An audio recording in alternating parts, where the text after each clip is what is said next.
Olá, meu nome é Jorge Lucas de Lima Chanca. Irei falar um pouco sobre o que aprendi na matéria de Laboratório de Redes de Computadores utilizando uma atividade desenvolvida anteriormente. Pois bem, falando um pouco sobre determinados assuntos, primeiramente irei falar sobre o roteamento, que é um processo utilizado pelo roteador para encaminhar pacotes para uma determinada rede de destino. E esse processo é definido no endereço IP de destino. O principal problema de inserir essas rotas manualmente é quando existir alguma alteração na topologia de rede, ou seja, adiciona um roteador, retira um roteador, a empresa cresce e precisa de mais computadores. Se isso ocorrer, todas as rotas deverão ser analisadas e redefinidas se necessário. Para resolver esse problema, pode-se utilizar roteamento estático ou dinâmico. Roteamento estático utiliza o protocolo pré-definido de configuração manualmente pelo administrador de rede. Já o roteador dinâmico utiliza protocolos de roteamento que ajustam automaticamente as rotas de acordo com as alterações da topologia e outros fatores, tais como tráfego. Mas para utilizar o roteamento dinâmico, é importante conhecer o que seria um protocolo OSPF. Que o protocolo OSPF seria como se pegasse os roteamentos, roteador criasse uma hierarquia utilizando áreas dela, ok? Com isso cria grupos de roteamento e compartilham as mesmas informações entre si. Bom, eu não vou abrir agora o CLI porque eu tenho receio de que ele trave, mas ele já está configurado, só não está com roteador. Então vou falar o que precisa fazer também para que ele fique de forma dinâmica. Mas bem, o comando que pode ser utilizado nos roteadores é primeiro adicionar, acreditando que já está com o enable e o conft. Em seguida adicionar um IP route e criar um OSPF, que seria route OSPF e uma numeração específica. No caso, vou dizer que é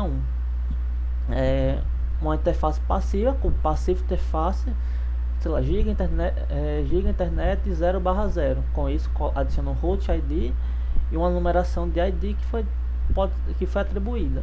Em seguida, um network, o IP de destino, a máscara coringa e a área que foi criada aqui no OSPF, que seria a área 1. Mas bem, se todo o roteador, as portas vão ter os mesmos OSPF, vamos dizer assim, vai ter a mesma comunicação, vão se comunicar entre si, pode-se utilizar uma técnica que se chama OSPF default, que seria o que?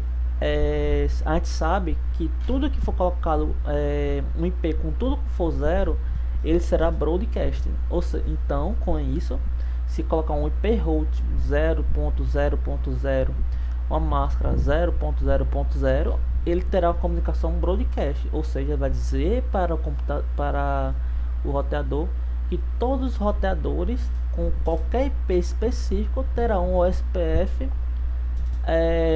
dito como uma numeração, no caso 1, como foi um exemplo anterior. Em seguida, nesse route 0/0.0.1 ou 0.0.0.0, máscara 0.0.0, colocar também o gateway dele. E depois embaixo, quando apertar enter, colocar o route OSPF e criar o OSPF com a numeração 1, ou seja, como foi anteriormente. Mas no lugar de colocar route ID específico numa porta, como foi no giga interface 0/0, só bota default information originate, ou seja, que todo computador terá um OSPF, todo roteador terá um OSPF específico, que será que será todos. Em seguida, uma coisa interessante também que foi aprendido no laboratório de redes de computadores é a VLAN, que é uma rede originalmente dependente, em que várias VLANs podem coexistir em um mesmo computador. Exemplo, essa atividade foi referente a VLAN. Ou seja, vamos pensar o seguinte: o computador comutador. Quando a gente fala em computador, fala em dispositivos como switch, roteadores, mas aqui especificamente roteadores. Se a gente pegar o switch que tem N portas, eu posso dizer o seguinte: ó, eu quero que divida a VLAN em N quantidades que terão N VLANs, ou seja, essas VLANs elas não se comunicam entre si, elas não têm como comunicar de uma para a outra. E o que é interessante disso, que vamos pensar o seguinte: como vão coexistir em um mesmo computador, elas vão dividir rede local física como uma rede virtual, criando basicamente um broadcast diferente. E pensa o seguinte: vamos supor que esse computador, o computador deu uma travada, mas enfim, vamos supor que o administrador 1, que seria dos que, bom, ele, vou fechar aqui, mas enfim, vamos pensar que o administrador 1, no caso esse que foi aberto, ele tenta comunicar com o administrador 2, que está no switch diferente. Quando o pacote for passar desse aqui para esse, será impossível que qualquer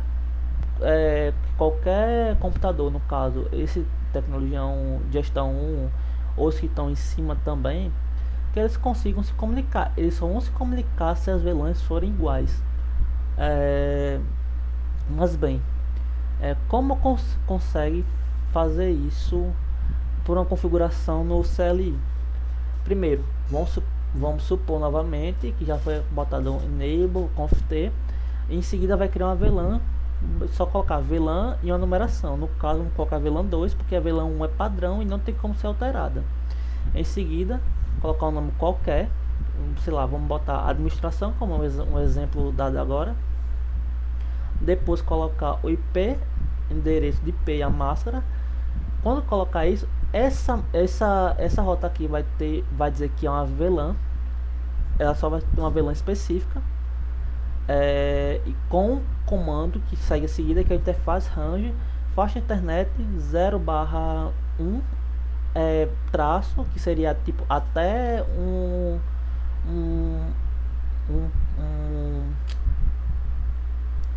uma porta tal.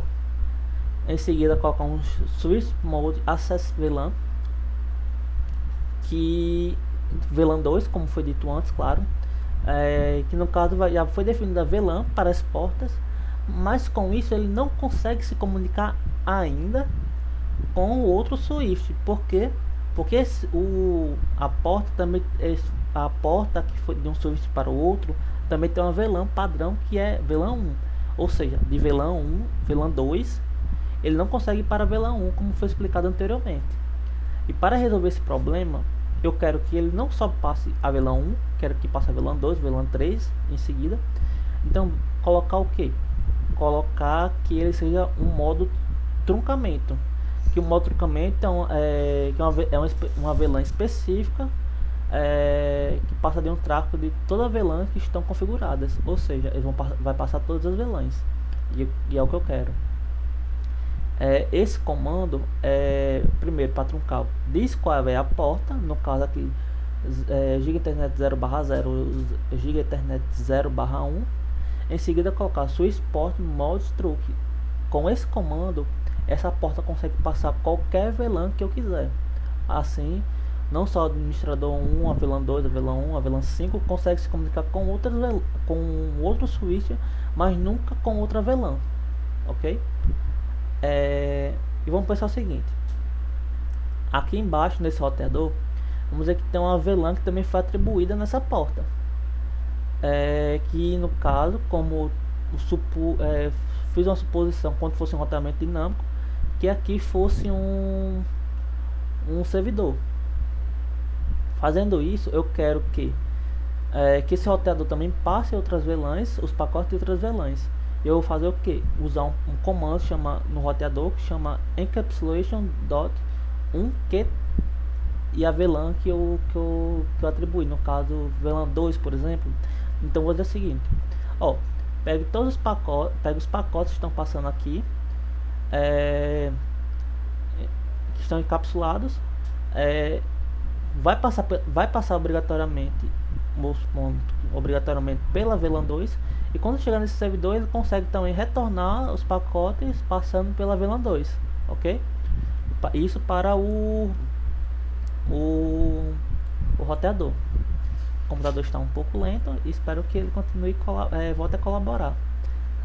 Bom, agora indo mais à frente, falando sobre o que é um NAT. Que o NAT é um endereço privado mapeado por um endereço público. Um endereço privado 10 ponto alguma coisa, por exemplo.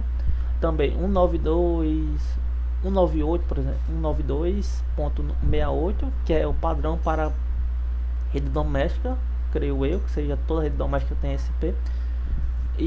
Mas ele tem vários computadores que estão configurados para ele.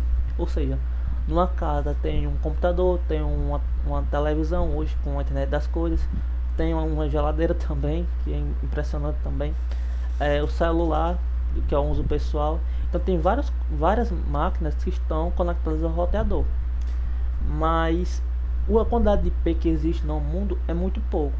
Então, para resolver esse problema, utiliza uma técnica chamada NATPAT. Com isso ele vai fazer o seguinte: aqui está conectado minha TV, meu computador e meu celular, por exemplo, e ele tem os IPs, vamos supor 192, 168, 192, 168, 12, 168, 13, e a ordem pouco importa, mas ele está conectado ao roteador. Quando ele for sair para a rede pública, ele vai mudar o IP. Vamos supor que ele mude para 193, 173, 168, 100. Pode ocorrer sim. E o que é feito com isso? Eles vão ter os IPs iguais, mas como ele, quando retornar, vai saber qual o IP que tem que ser mandado o pacote específico de dados. A técnica que foi utilizada para adicionar, para poder funcionar, é o seguinte: colocar 2 pontos que estaria no pacote, essa informação, 2 pontos e uma numeração como se fosse, não seria correto dizer isso, mas seria como se fosse o endereço MAC da rede para a máquina específica. Com isso, para esse comando, é só colocar um access list, permite o IP e a máscara coringa. Em seguida, colocar uma interface de internet, no caso, pensando que o roteador já está conectado à internet, giga internet 0/0, e com isso dizer, o NAT inside 173, 168, 100, ele é outside, ou seja, no roteador ele está para fora, indo para a internet, com IP, ou seja, dizendo que ele está para fora, e em seguida botar que o 92, 168, 1.0, que seria o IP de rede do roteador, dizer que é lá inside. Assim, sempre que existir a comunicação, ele consegue passar pelo roteador e mudar o seu IP para a pública. No caso, a NAT é de, vamos dizer assim, de um valor N, de uma quantidade N específica para ou seja, vários computadores conseguem mudar para um IP único, só que ele vai ter um adicional que vai estar no pacote dizendo exatamente para onde esse pacote está indo. Enfim, é essa explicação que eu tinha para dar.